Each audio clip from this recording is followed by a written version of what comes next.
So world, back at y'all. New topic, right? The other day, in a couple of my comments on my Facebook page, I think, no, it's Instagram. Someone asked me what gang affiliated I was in, and I replied I wasn't in no gang. You know, in the time that I grew up, gangs wasn't something that I was a part of. When I was growing up and I was in the streets, I remember times when gangs had just started flooding the streets, and everybody was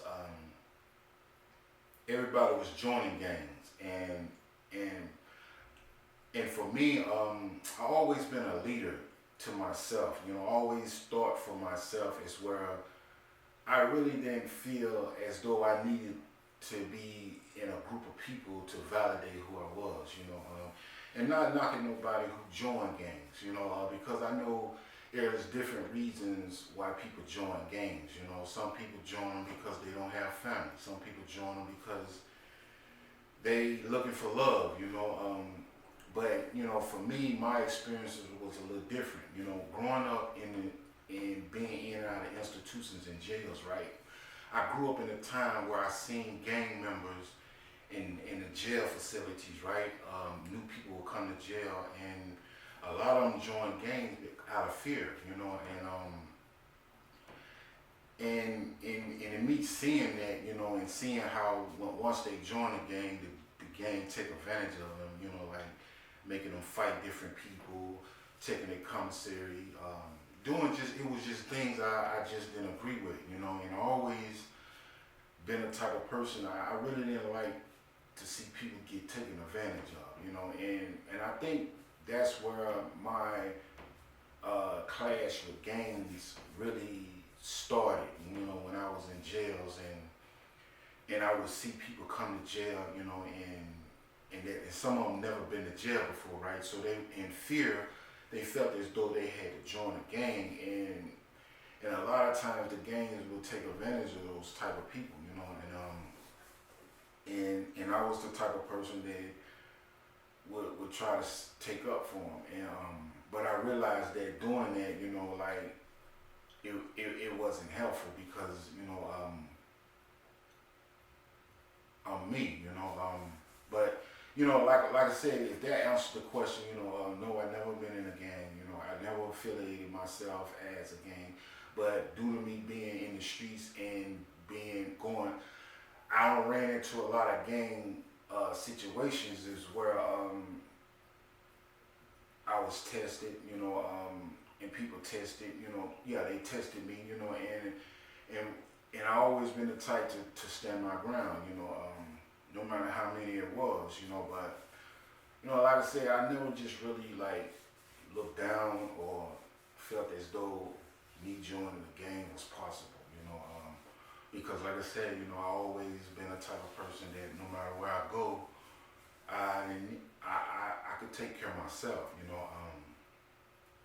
and hopefully in the future I will make this. I'm currently working on a documentary, right?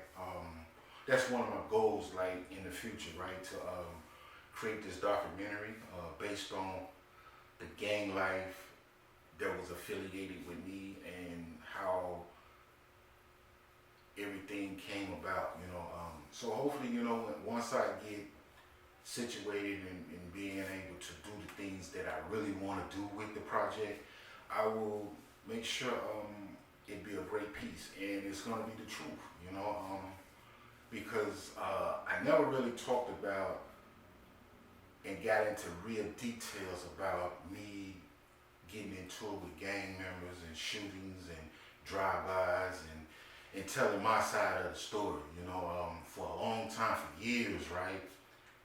I never talked about it because, for one, it was painful, and for two, I just felt as though one day I'm gonna take that bad situation and I'm gonna make it a very positive situation. And if you've been following me and studying my work, you realize, you can see that I'm evidence of me making a bad situation into a positive situation. So if that answered your questions, no, I've never been in a gang, and I always feel like I said, you know, if you got kids or children or even adults that's in gangs, you know, I just don't agree with a lot of things that they do, you know, but and then at the same time, you know, it's people that benefit from it. So, but for me, no, I recommend a kid never get in a gang, you know. So thanks for coming to my page, and hopefully I will have, like I said, a new documentary coming sometimes, maybe, I don't know, maybe, well, I'm gonna start shooting it. I'm gonna start shooting and getting a lot of content forward, you know, this year. You know, it may not be a good project until maybe 2022.